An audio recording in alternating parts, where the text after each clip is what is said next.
tuning into Channel 7 News. I'm Brandon.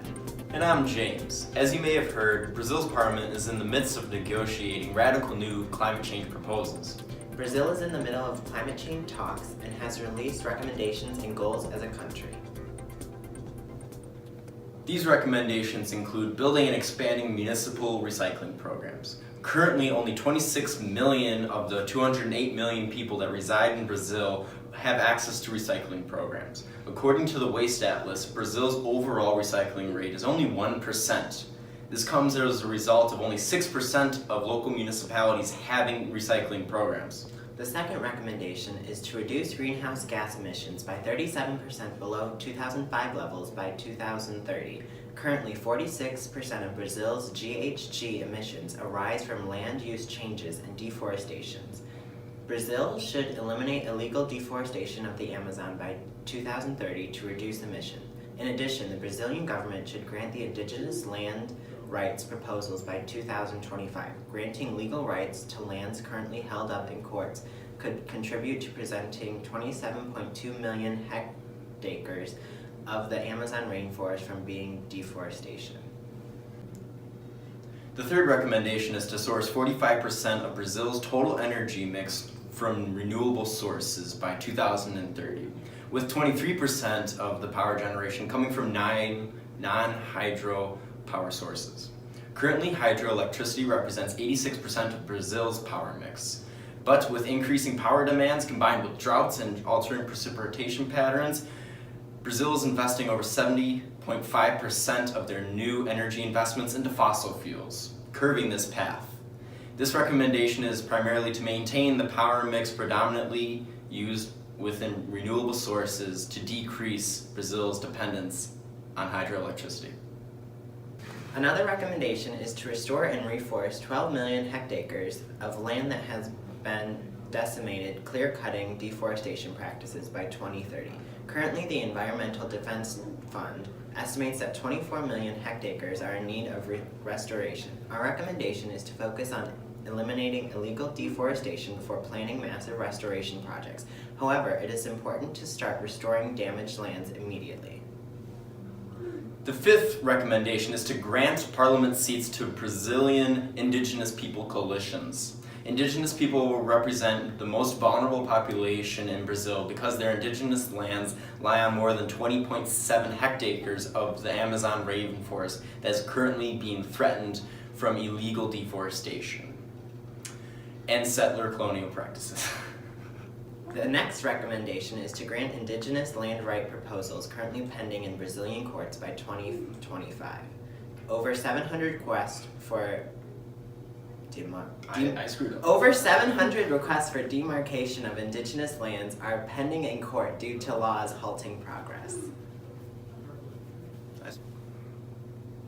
In a study published by the Environmental Defense Fund, the EDF, in 2016, Brazil could reach greenhouse gas emission reductions by 37% by 2025 at a cost of $26 billion. This comes at the opportunity cost of not cutting these emissions and further polluting the environment through their industries. The Brazilian Energy Planning Agency estimates that approximately $228 billion of investments will go into the electrical power sector from 2016 to 2030 in order for Brazil to diversify the nation's total energy mix from renewable sources. The cost breakdown is $74 billion in hydroelectricity, $100 billion in new wind energy generation, $30 billion in solar energy generation, and $24 billion in other renewable sources such as biomass. The International Union for Conservation of Nature estimates that restoring 12 million of hectares of forest would come at a cost of about $10 billion. In Brazil, about 182 million people do not have access to municipal recycling programs, according to the Brazilian Association of Public Cleaning and Waste. In order to reform Brazil's waste management systems, it would cost $4.37 billion based on Indonesia's $1.2 billion program to reform waste management systems in cities impacting approximately 50 million people. This is under the assumptions if the same cost per person metrics were applied from Indonesia's plan. In total, this proposal to combat climate change in Brazil's parliament is at an estimated cost of $268.37 billion to the Brazilian taxpayers. So the question you may now have is this proposal equitable and justice for all the vulnerable populations within Brazil when other proposals in the past have not been equitable to all the populations? Well, the current proposal by the Brazilian government offers to appoint representatives from the indigenous tribes to parliament. By doing this, it would give indigenous people a direct voice for representing their tribe and the needs of their tribe. They would be able to propose recommendations and compromise with the representatives to make sure there not be any negative consequences against themselves. Now that we've taken a look at the cost analysis of this proposal, we need to take a look at Brazil as a whole. Aaron Sharp will be leading tonight's coverage on this very important issue. Hello everybody, my name is Aaron Sharp and I'm here taking a closer look inside of the history and sources of Brazil's carbon emissions. Carbon emissions are the total emissions produced by an individual, organization, event, or a product expressed in a carbon equivalent are often associated with burning fossil fuels. Before we take a look at Brazil's carbon emissions, let's talk about some of their economic history before industrialization. They were colonized by the Portuguese in 1500 by Pedro Álvares Cabral. Brazil was known for its Brazil wood and sugar, which were produced by slave workers. They set up trading posts in sugarcane mills and were heavily focused on exporting to Europe. Since the workers were slaves, that played an important role in political uprising. Slave rebellions were frequent until slavery was abolished in 1888, and then Brazil came independent in 1822. Brazil began to industrialize in the 1900s, becoming the Brazil we know today. Brazil accounted for 486,229 total K-tons of CO2 in 2015, making it the country with the 13th highest CO2 emissions. The total carbon emissions per capita in Brazil were 2.34 tons in 2015, which is very little in comparison to the rest of the world. In comparison to the rest of South America, Brazil is the country with the highest carbon emissions, and the next highest being Argentina. The total fossil fuel CO2 emissions from Brazil have increased since the early 1900s when industrialization began, and now totals more than 107 million metric tons of carbon as of 2008. Liquid fuel use accounts for 65.8% of the 2008 emission total, and 14.2% comes from coal burning. Natural gas consumption has increased a tenfold over the past 2 decades. Originally, deforestation in the Amazon was primarily farmers who cut down trees to produce crops for their family's local consumption. However, in the later part of the 20th century, an increasing proportion of deforestation was driven by industrial activities in large-scale agriculture. The trend of deforestation began to reverse in Brazil in 2004 because of the UNFCCC Brazilian proposal. The drop had been fueled by number of factors, including increased law enforcement, satellite monitoring, pressure from environmentalists, private and public sector initiatives, new protective areas, and macroeconomic trends. Unfortunately, there has been a recent rise in the rate of deforestation as a result of illegal logging enabled by law enforcement leniency, forest code reforms, and new land speculation laws. The more carbon emissions released into the air, the more heat is absorbed by our atmosphere, in turn warming the surface of our Earth. So who gets affected most by this in Brazil? Some of the vulnerable populations of Brazil include the following: indigenous peoples, tourism businesses, low-income population, women, and the Amazon rainforest ecosystem. The indigenous people are vulnerable populations because they perhaps contribute the least to climate change, yet have the worst effects on them. Tourism businesses are at risk with the rising sea level because Rio is known for its beaches, and flooding causing structural damage washes away newly built infrastructure, costing millions to repair. The low-income population is vulnerable because with the increased risk of flooding and landslides along the coastline, They may need to relocate, but lack the resources in transportation that will easily help them relocate. Women are vulnerable because with the government continually deregulating tribal territories and protection for indigenous communities, cash crop farmers encroach on the lands and kidnap and sexually exploit indigenous women. And the Amazon rainforest ecosystem is vulnerable due to an increase in deforestation. The natural habitats of animals are destroyed, limiting their access to critical natural resources. Climate change affects many different populations in many different ways. Now we are going to switch to global climate change expert Feng Ling to tell you more about specific vulnerabilities and opportunities caused by the effects of climate change. I'm Feng Ling. I'm here to talk about how the people of Brazil will all be feeling the effect of climate change within the next 30 years. Which is why it is important to make recommendations to be able to prepare and adapt for it. Whether you live in a bigger city or in a more rural communities, change you will face both vulnerabilities and opportunities.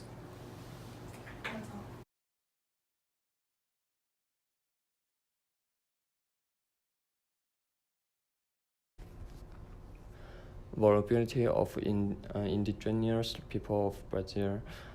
Over the last 2 years, deforestation in Brazil Amazonia doubled from 4,500 kilometers in the period of 2011 and 2012 to 8,000 kilometers in the period of 2050 and 2060. This rapid rise in deforestation comes as a result of Brazilian persistent micro thermal demanding of crucial potential for Brazil's indigenous territory and the environment in an attempt to win over powerful agricultural lobbyists. New law were enacted, which has hold over 700 pending cases of tribal land demarcation. Opportunity of indigenous people of Brazil. Nearly half the Brazilian Amazon is designed as indigenous lands or protected neutral and as such is protected from development, so strengthening less indigenous territories in Brazil stand as a low-cost strategy for deforestation resistance. Legal right could contribute to prevent 27.2 million hectares of deforestation by 2050. In this country, there is 12 billion tons of carbon dioxide emission, and that could be avoided. Vulnerability of Rio. Crime spread are predicting a great sea level rise by the end of the century. Weather and flood will cause more disaster. The risk of flooding and rising sea level can almost destroy an economy that is heavily dependent on tourism. Slow family beach. Rio is also heavy at risk for landslides, displacing many people from their home. This affects Rio society, economically, ecologically, and culturally. Opportunity of Rio. Many people are attracted to Rio for its warm temperature. Is known as a whole tropical place and benefit from their tourism. Since the city is so populated, it depends heavily on the biodiversity and agriculture of Brazil to support the population, climate change, add greener rainforests, and enhance plant growth in the Amazon, which is good for populated cities that depend on subsistence. Rio is affected by this economically, culturally, and ecologically. Vulnerability of Brazil as a whole.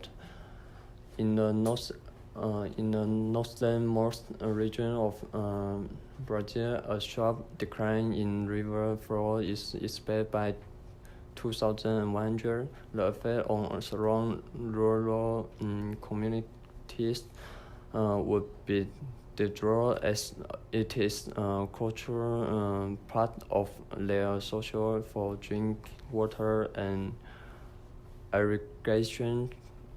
The pollution costs and risks of climate change for Brazil are significant and would have a greater effect on the poor population in the north. Opportunity of Brazil as a whole. Deforestation causes significant change to local and regional climate and could result in a loss of species and environmental survives by the next centuries. Brazil should stop cut down trees in the rainforest because it has a major impact on their climate and ecosystem.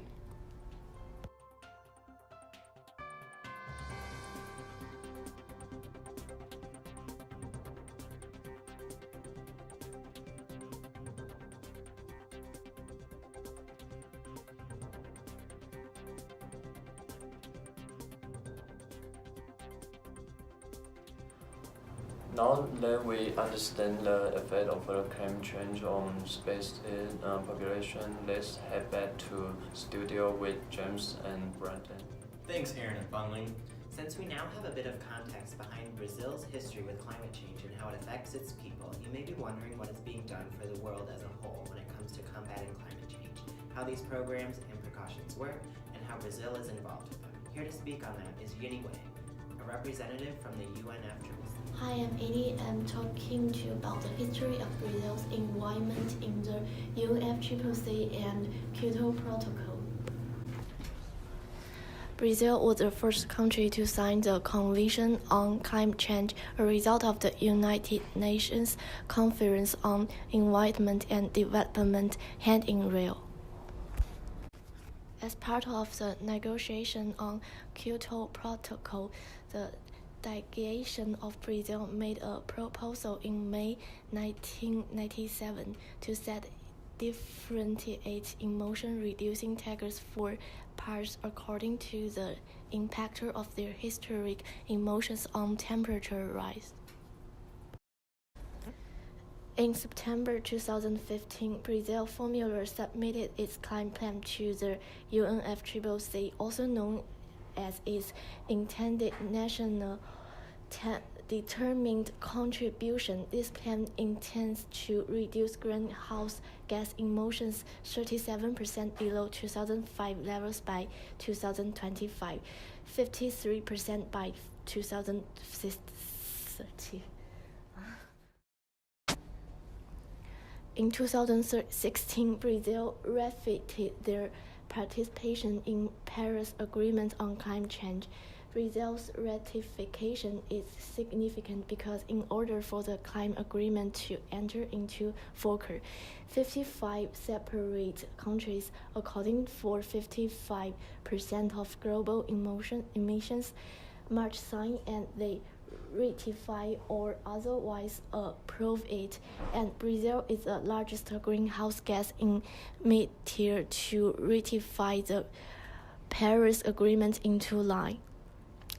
Brazil emits about 2.5% of the world's CO2 and other pollution gases and is committed to cutting emissions by 37% by 2025.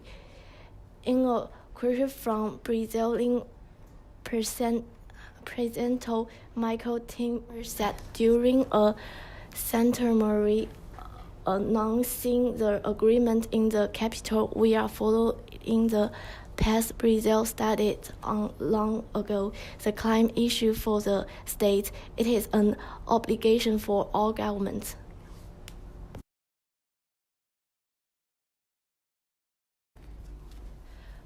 Rio supports both the UNFCCC and Kyoto Protocol because of they are a member of the C40 Alliance. C40 cities create a network for city leaders to have talks and band together to use their collective power to access partnership resources, including financial support. The result is that cities' climate actions to reduce GHGs and climate risk are more impactful, implemented faster, and at a lower cost than if they were to go it alone. On the other side, for individual triple sources that express the platform for any individual group's involvement of Brazil under UNFCCC and Kyoto could not be found. This is perhaps due to an education and communication gap between the individual peoples and populations that live in suburbs and cities. This is a case for a lot of countries. Individuals people do not get to share their words and perspectives because they are not properly educated or communicate with about what is going on. Although Brazil is heavily involved in cooperating with UNFCCC, there are other countries who are not like this, due to either a communication and educate gap or other unnamed reasons, because each nation is so different and so are the needs of their people. It is very difficult to find compromises that work positive for everyone. Let's hand back to James and Brandon in the studio. As you can tell, Brazil has been through a lot in regards to climate change. Since colonization by Portugal through the beginning of the 21st century, there are multiple vulnerable populations, including indigenous people, women, tourist businesses, and the Amazon rainforest ecosystem. While Brazil and other nations have tried to agree on different proposals to mitigate the impact on climate change, such as the Kyoto Protocol, nothing really seemed to work. However, there are opportunities for Brazil to improve their impact on climate change. Brazil's new recommendations offer a just and equitable solution to combating climate change.